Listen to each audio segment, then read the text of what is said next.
Good afternoon, everybody. We have assembled here to attend a special lecture by Mr. Dwijendra Nath Banerjee. First of all, I would like to request our Vice Principal Maharaj, revered Swami Mahapragyanandaji, to deliver the welcome address. Maharaj, please. ॐ सहना भवतु सहनो भुनक्तु सह वीर्यं करवावहै तेजस्विनावधीतमस्तु मा विद्विषावहै ॐ शान्ति शान्ति शान्तिः हरिः ओम्. Respected Mr. Dwijendra Nath Banerjee, today's our speaker, respected Professor Gautam Mukhopadhyay, all the respected faculty members of Ramakrishna Mission Vidyamandira, along with the Department of Environmental Science, other persons, nature lovers who are with us in different web platform to attend this wonderful session, and especially my beloved students. So I welcome everyone, a very good afternoon, to this wonderful session. Today, as already mentioned, our speaker is Mr. Dwijendra Nath Banerjee, who is very much near and dear, not only for his long association with our Vidyamandira family, but his wonderful, sweet nature, and he is also known to many of us, and that is of course very much true, a very good mountaineer and many other things. Today, the topic in which he is going to enlighten us, especially many people like me will be naturally interested, because the area Himalaya is one of the biodiversity hotspots present in India. Biodiversity hotspot is very much familiar not only amongst biologists but many other group of people, because of hiring or sheltering a great number of flora and fauna. Many of them may be endemic, many of them may be global, but our country, India, we are very much fortunate to have such 4 biodiversity hotspots, and of course Himalaya is one of them. And Dijan Babu, because of his long experience, he traveled across many parts of this Himalayan range, and he collected good number of photographs, and obviously his worth mentioning experience, from which he is going to share a few excerpts with us in this session.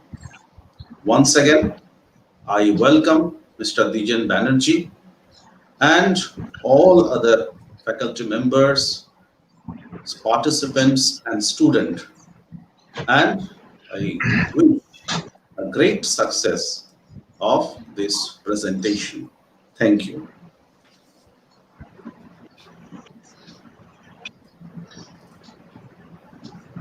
Thank you, Maharaj. Thank you. Now, I'd like to take the privilege to formally introduce Mr. Dwijendra Nath Banerjee. Mr. Banerjee is a visiting faculty of Ramakrishna Mission Vidyamandira Belur beside environmental science. He takes classes in the Department of Tourism and Travel. He is also attached with Ramakrishna Mission Vivekananda University Belur Math. He is an executive member, audiovisual study on life and environment, and an ex-member WWF Delhi section. Avid trekker in the Himalayas for the last 45 years. Mr. Banerjee gathered experience as just our Vice Principal Maharaj has talked about. He gathered experience about Himalayan plants, flowers, and other parts of its environment. He is the author of a pioneering book in Bengali, Himalaya Fuler Himalaya. That means on flowers of the Himalayas, a pioneering work has pretty much the subject in Bengali. So now I would like to request Banerjee to start his presentation.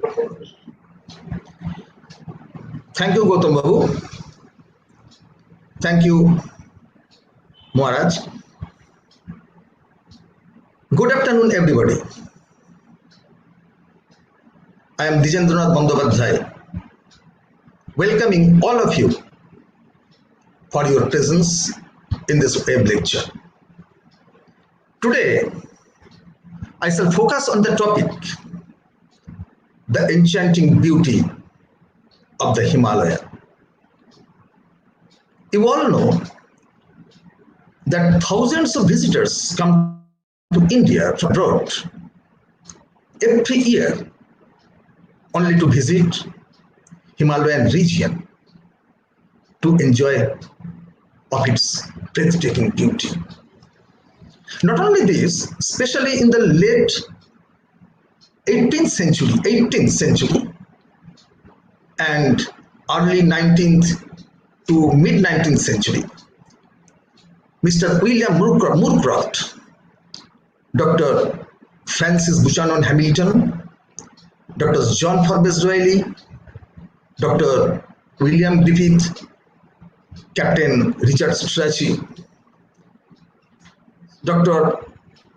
J.D. Hooker, Thomas Thomson, Dr. Nathaniel Wildich, like this, came to the Himalaya either in search of Himalayan flowers or to conquer the majestic Himalayan peaks.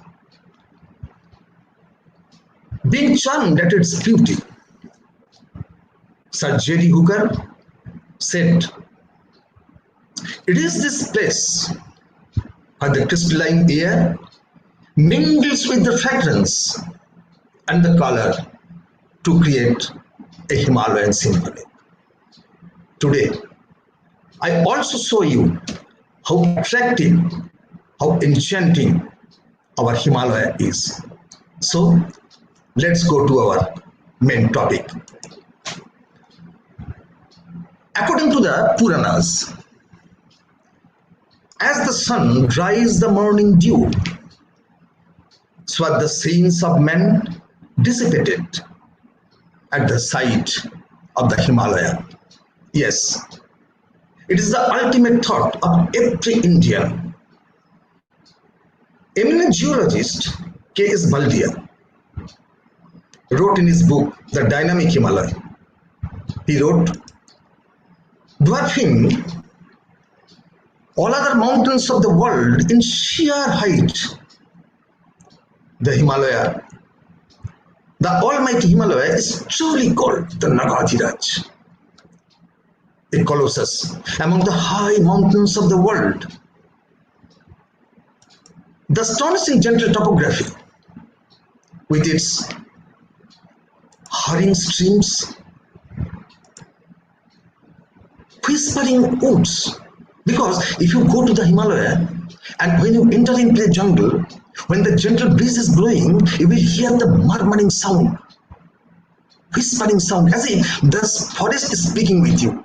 So whispering woods and smiling fields attracts thousands of visitors, trekkers, philosophers, teachers, etc., saints, etc. According to Sir Richard Strachey, the Himalaya, the playground of the gods, is picture perfect, a fusion of high mountains and lakes, of many streams, and India's greatest rivers. This place abounds in various types of multicolored wild Himalayan flowers, insects, beetles, and striking colors of different types of butterflies. It is this place where the faith of an old people has kept alive a lifestyle that dates back by the several centuries. In this place, the people are warm and hospitable in a manner which is generally unknown to our modern metropolises.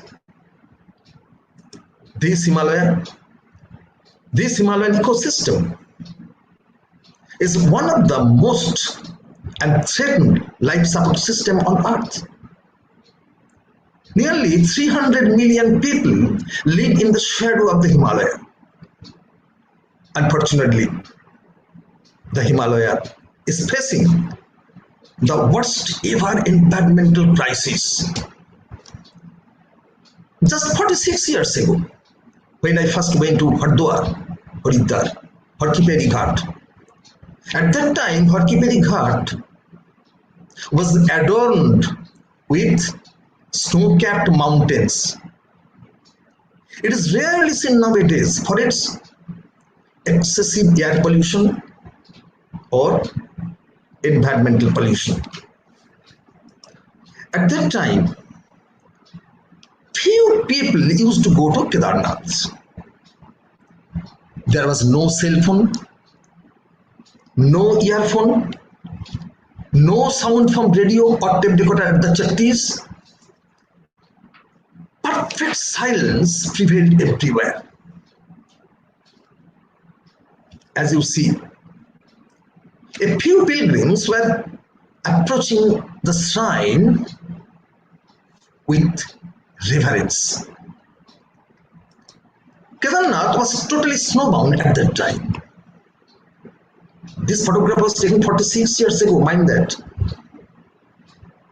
Though at that time, the nature retained her snow veil for avoiding clamors of the pilgrims. Almost no pilgrims were present at that time.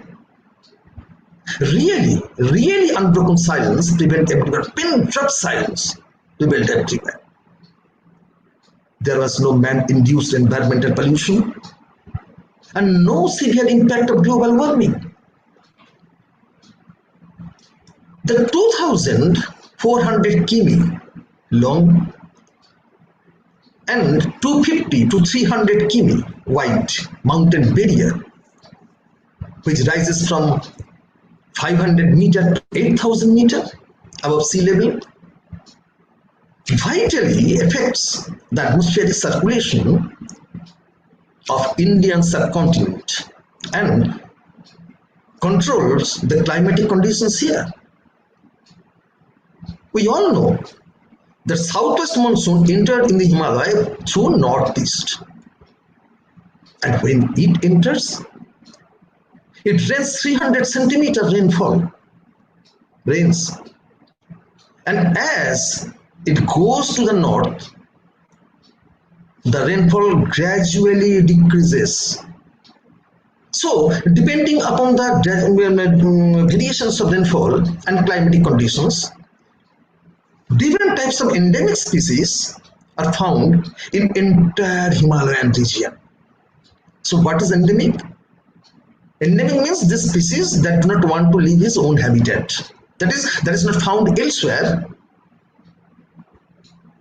in their own habitat. For this reason, eastern Himalayan foothills have a contrasting vegetation to the west.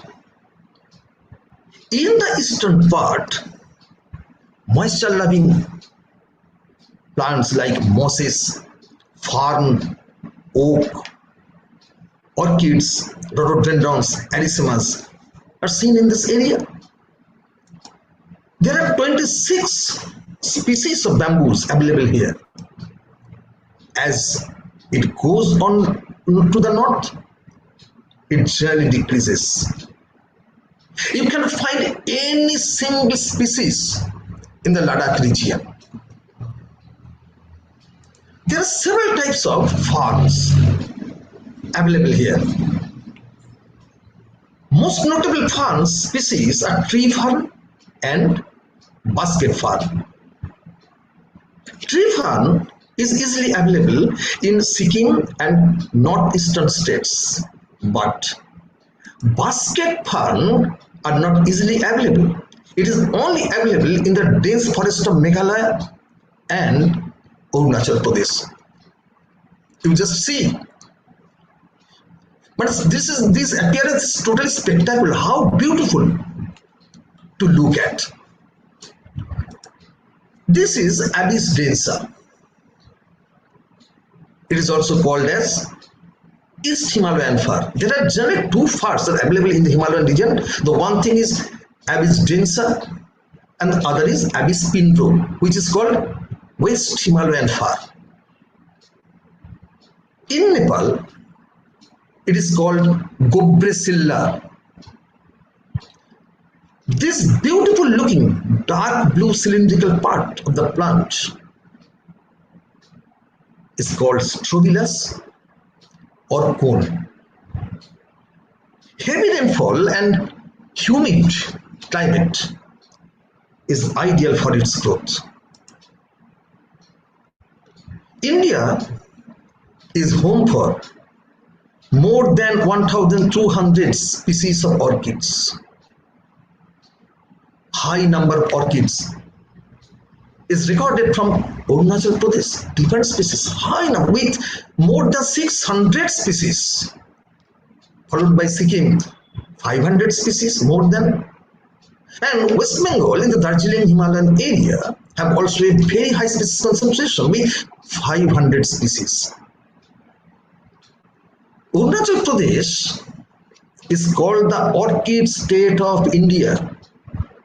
The orchids that you are seeing in the picture, all orchids have been collected from the dense forest from the northeast region.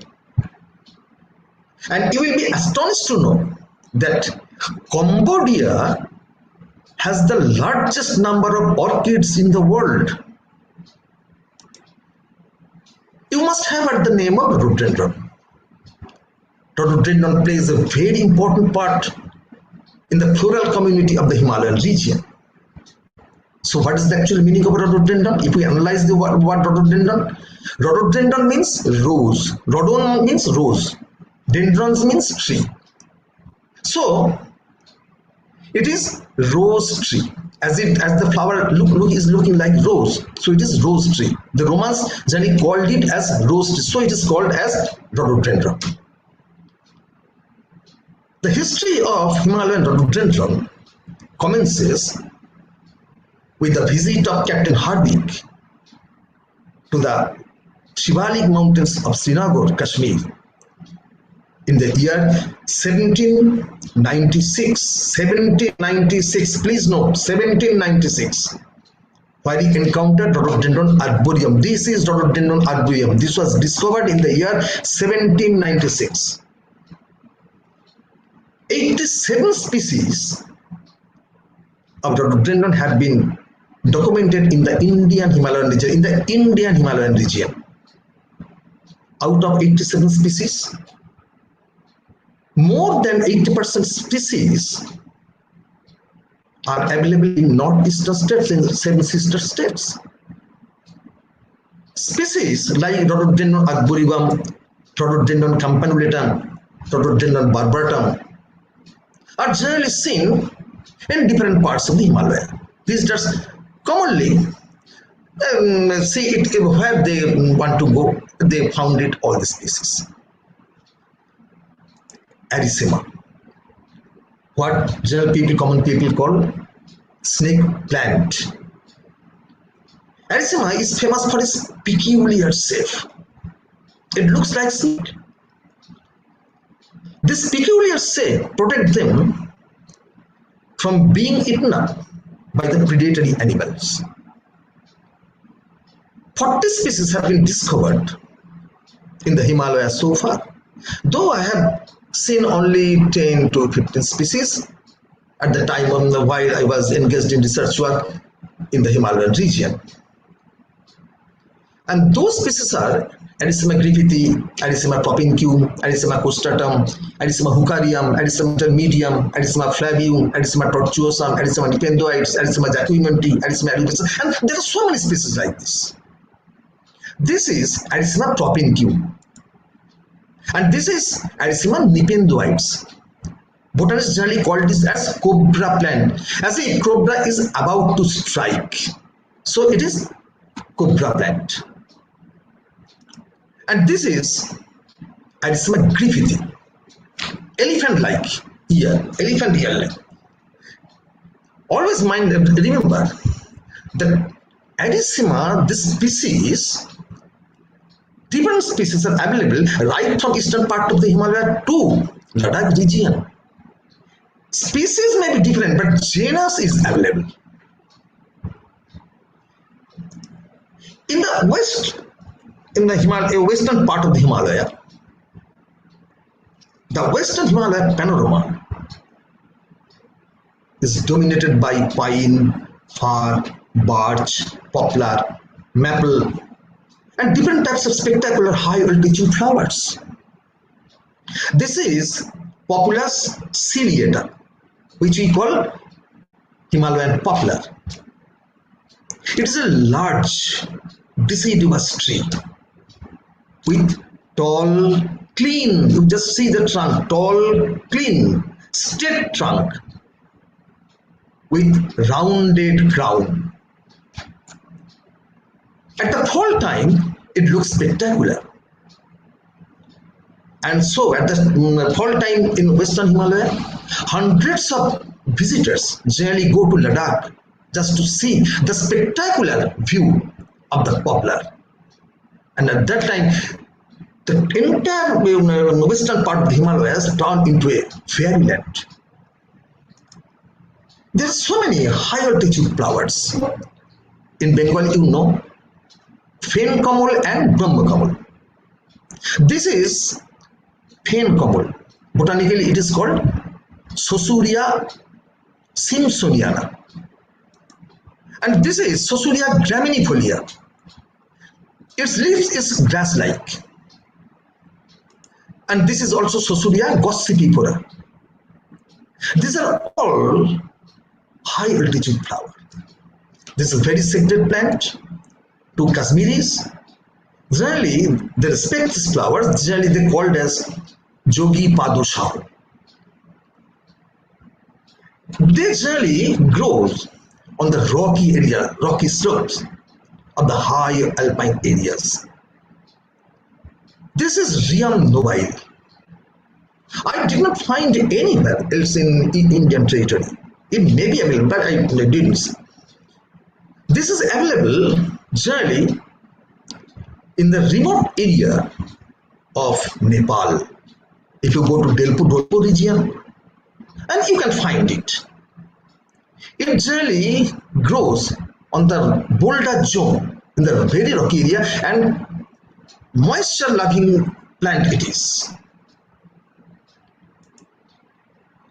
If you go to the Himalaya in the middle of August to middle of September, you will find 1,000 types of spectacular, beautiful looking, multicolored flowers. And that flowers turn the entire Himalayan region into the paradise on earth. Near insects, this life of the Himalaya, insect life of the Himalaya is extremely rich and also greatly diversified. Different types of striking colored butterflies are seen in this region. The great majority of Indian butterflies, Himalayan butterflies, generally migrated from Indochina, South China, Thailand, Burma, and Southeast Asia. More than 940 species of birds have been identified in the Himalaya so far. Some of the notable birds are blue magpie, it commonly very easily available. Great hornbill, I have collected it from Manush Sanctuary in Northeast. It is also available in North Bengal also. And it is Tibetan snowcock. There are also a very spectacular looking birds, monal. It looks like a small type of peacock. It's a very beautiful. This is Stuart, a long, slender-bodied, highly agile and fearless carnivore. It generally lives in the middle part of the Himalaya and especially on boulder zone. This is Himalayan rock lizard. It is found from 800 meter to 4,000 meter above sea level. These lizards are normally seen in open rocky area. You just see. It is a very common species in the Himalaya. It is medium-sized lizard. Green is gray. You just see. Very close up. Just see. Green is gray or brownish in color. It feeds on ant, butterflies, and insects. You must have heard the name of red panda. Very adorable, very lovable. Red panda is an endangered tree-dwelling mammal found in parts of Sikkim, Arunachal Pradesh, Darjeeling Himalaya too. It is the state animal of Sikkim, listed as an endangered in the IUCN Red Data Book. So IUCN is abbreviated from. The full form is International Union for Conservation of Nature and Natural Resources. So IUCN. So listed as an endangered species in Red Data Book IUCN and under Schedule 1 of the Indian Wildlife Protection Act of 1972. Red panda has the highest legal protection at par with other threatened species. Always remember.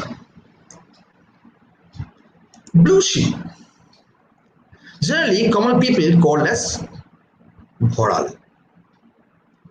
It looks typical contact pattern of both sheep and goat, a mixture of sheep and goat. It looked like that. Generally, they eat grass, herbs, lichens, and mosses. They found upper slopes of the Himalaya. If you go to the Himalaya, you will realize that on earth there is no heaven. There are pieces of it. Here, the poetry of art is never dead because it is God's own country. In this region, you will find how nature is the art of God.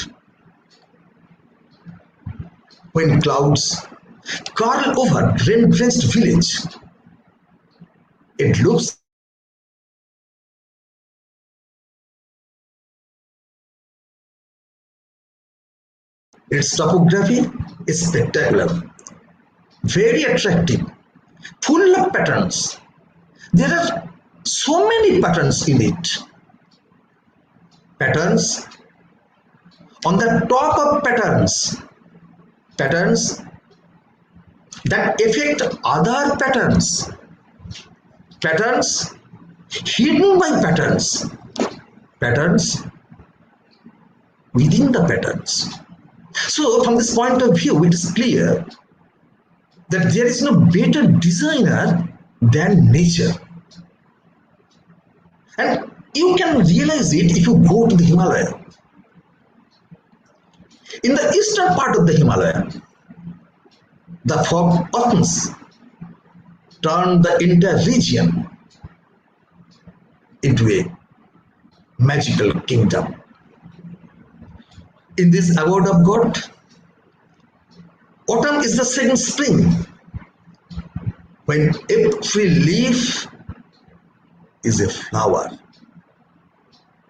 Here, leaf speaks bliss to me, fluttering from the autumn tree.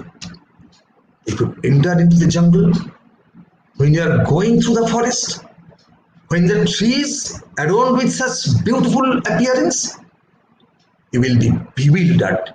You will be at a loss, seeing the spectacular beauty of the Himalaya.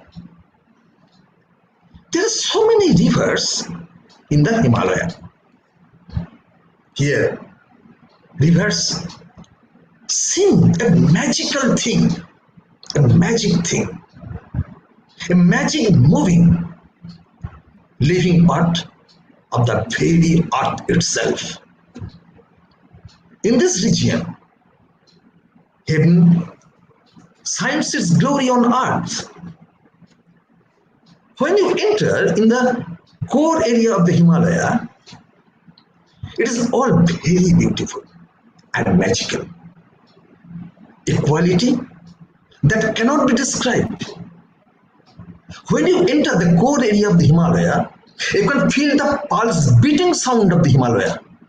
So for this reason, you have to acquire mental upliftment, great realization, and this is the primary criteria for visiting the Himalayan region, the abode of God.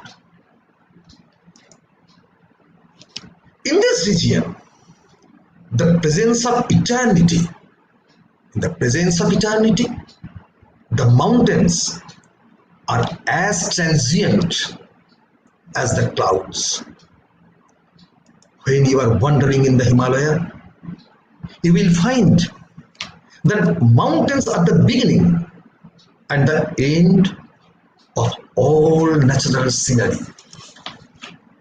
As for example, just see Phewa Lake, Pokhara, Nepal, where Mount Matchapujre, this is Mount Matchapujre, and the ranges of Annapurna 1, 2, 3, 4, form an imposing backdrop.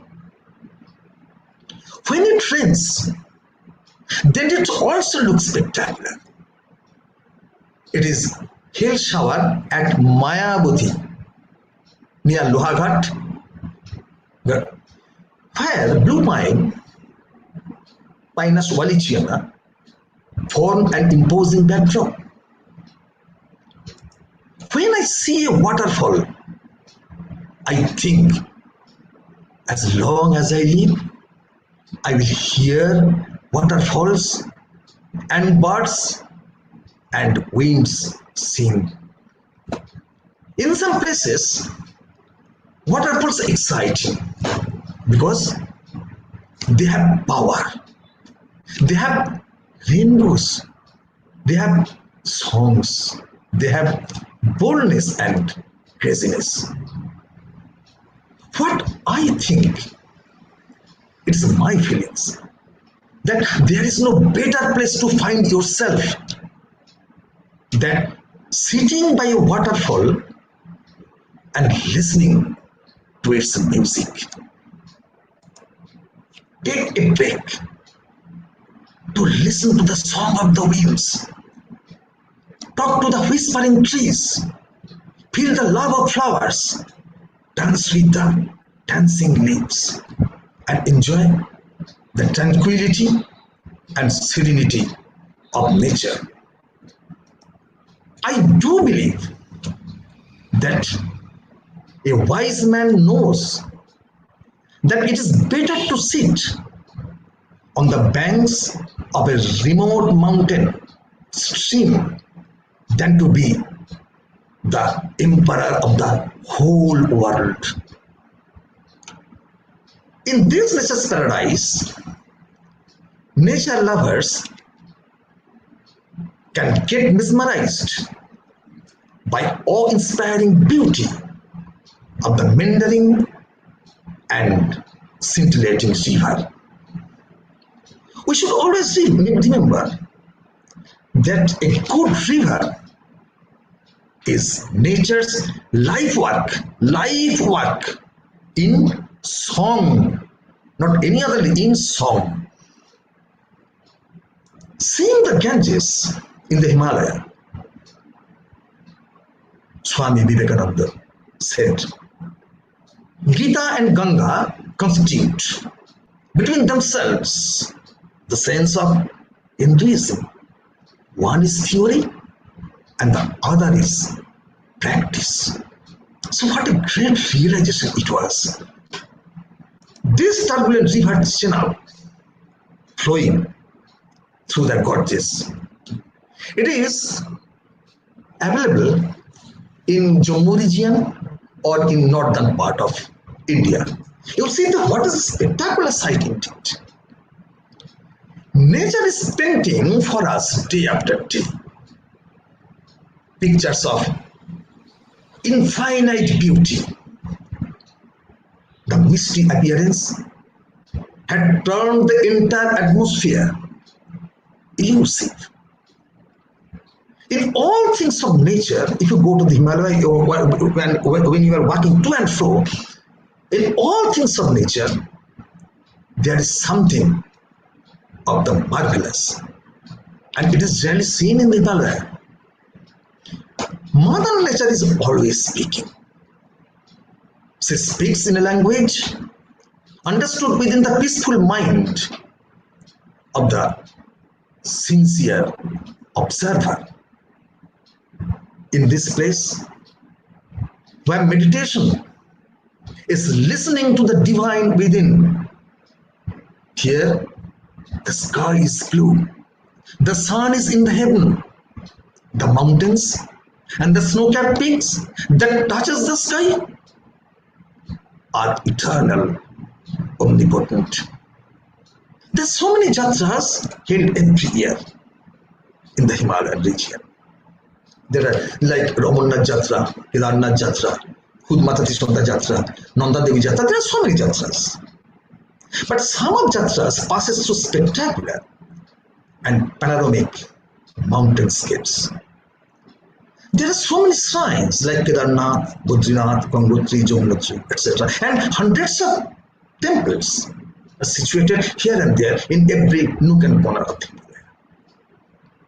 But in spite of this, apart from all these things, sunrise plays a major role for attracting visitors in the Himalayan region. Tiger Hill is one of the best examples of that. Because sunrise looks spectacular in nature.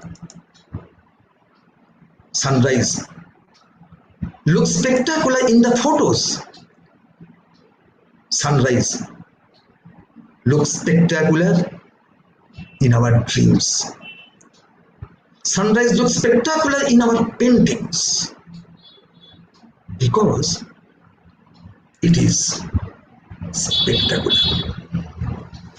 If you want to be reminded to the love of Lord, just watch the sunrise.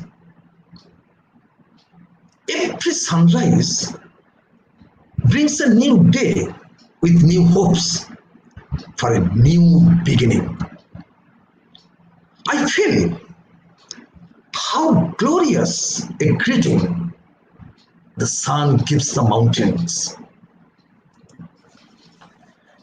Always I pray, O sunlight, the most precious gold to be found on earth. One of the things I associated with God is a sunrise. Because every sunrise is a poem written on earth with words of light, warmth, and love. Because colors of the smiles of nature, really, it is golden smile. You see the sunrise on the Kanchenjunga. Mount Kabru is brushed by the magical color of dawn.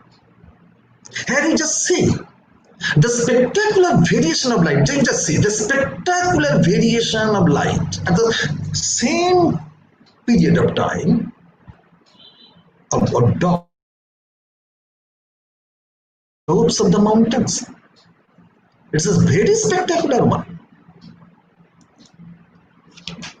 Seeing the sunset, Mahatma Gandhi, the father of the nation, he said, when I admire the wonders of a sunset, my soul expands in the worship of Creator. It is Mount Everest, illuminated by the hues of sunset.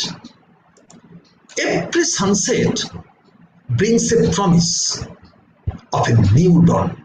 This photograph taken on the day of Kojagori Purnima. You just see, this is the sunset on Dronagiri, and the moon rises just by the side of it. Sunset scene can change your mood in an instant or make you rethink any negative thoughts you have about the world. Sunsets are proof that ending can be beautiful too. It is Thalai in Garhwal Himalaya region. Sunsets are so beautiful that they almost seem as if we were looking the gates of the hidden. The lovely light of sunset buds the Sudarshan Peak. Sudarshan Peak is situated in the Garhwal Himalaya in the Gangotri region. Kinnar Kailash from Kalpa looks spectacular at the rays of the setting sun. Not only the snow-capped peaks, I've already just seen the all sunset or sunrise on the snow-capped peaks, but this is not snow-capped peak. The Bear Hills also glittering at the rays of the setting sun, transforming the ambience of the entire region into a fairyland. There are many spectacular peaks in the Himalaya. Some of these are in the north, the dauntless Brahma. In the middle Himalaya, especially in the Garhwal region, you can find elegant Bhagirathi peaks, Bhagirathi sisters 1, 2, 3. Classic view of Shivling. This is Harddeol. Stunning view of Mount Shatapant. I photographed this Shatapant from above more than 18,500 feet high while I was crossing the Kalindi Khal right from Gangotri to Badrinath. It is the real core area of the Himalaya. And this is Swargaroi. All these peaks are generally found in the Uttaranchal, Uttarakhand, the word of God, the most beautiful place among all Himalayan region. In Nepal, In the eastern Himalaya, we just go first in the eastern Himalaya. This is majestic Kanchenjunga, and this is Mount Pandin. In Himalayan region, Nepal Himalaya region, it is unforgettable site of Matcha Puchre. Please tell me. And this is Annapurna 3 and Annapurna 4. And this is imposing massif of Pumeri.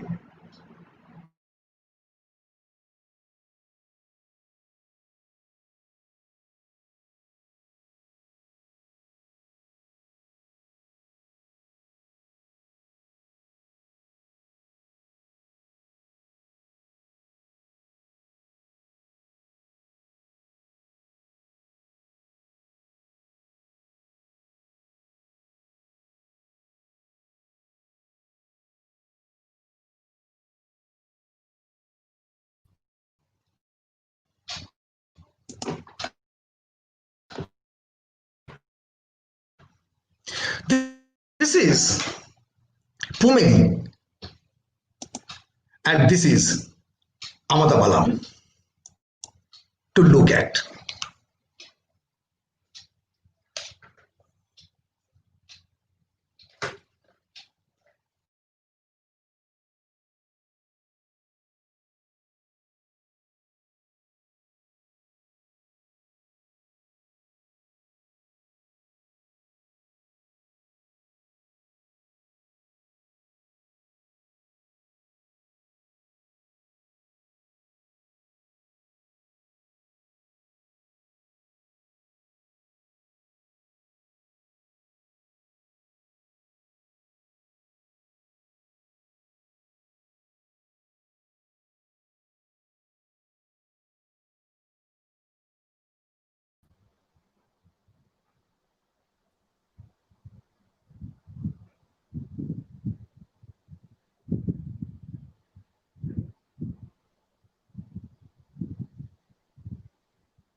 Hello,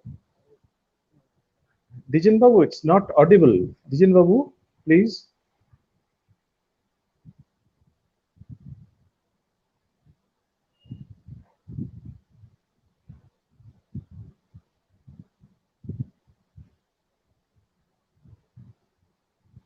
Hello, hello.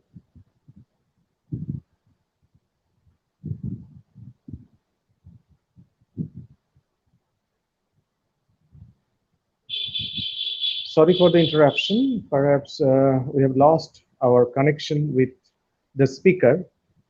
We are trying to recover this situation. Please give us some time.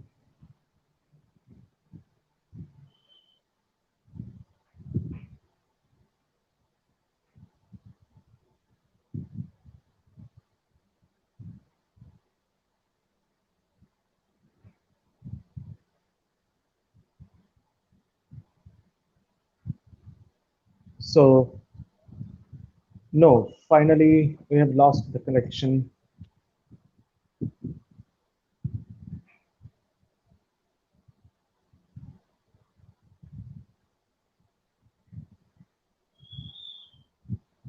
Very unfortunate for us.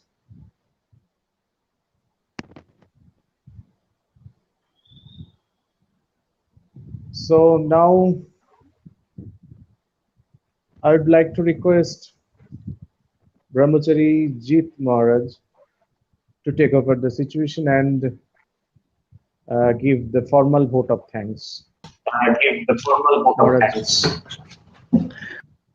Oh, great. He's back. Our speaker is back. Now, I have already entered into the It's, it's not clear. ready. I think due to internet.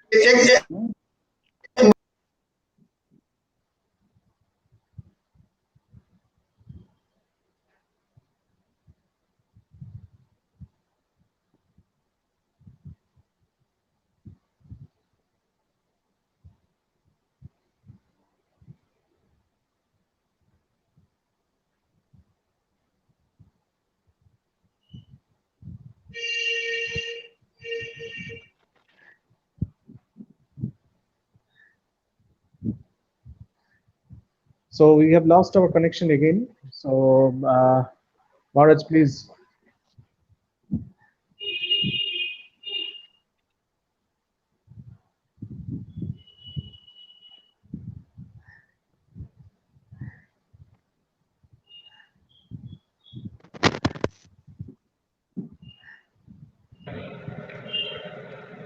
Hello, am I audible? Yes, yes. Yes, thank you. So sorry for the inconvenience created due to network problem.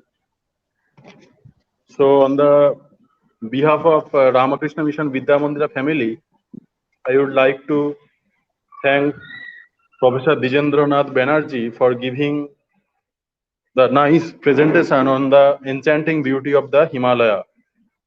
It was a very nice webinar organized by Department of Travel and Tourism, Department of Travel and Tourism, Ramakrishna Mission, Vidyamandira. And it was really very sound presentation, and we are very grateful to hear from him. And we hope that we shall hear from him again in the near future. So thank you again, Professor Dwijendranath Banerjee, and all the faculties of the Department of Travel and Tourism, Ramakrishna Mission, Vidyamandira. Thank you. Thank you, Maharaj. Thank you. And thank you, viewers. Goodbye. Take care. Stay safe. Namaskar. Namaskar.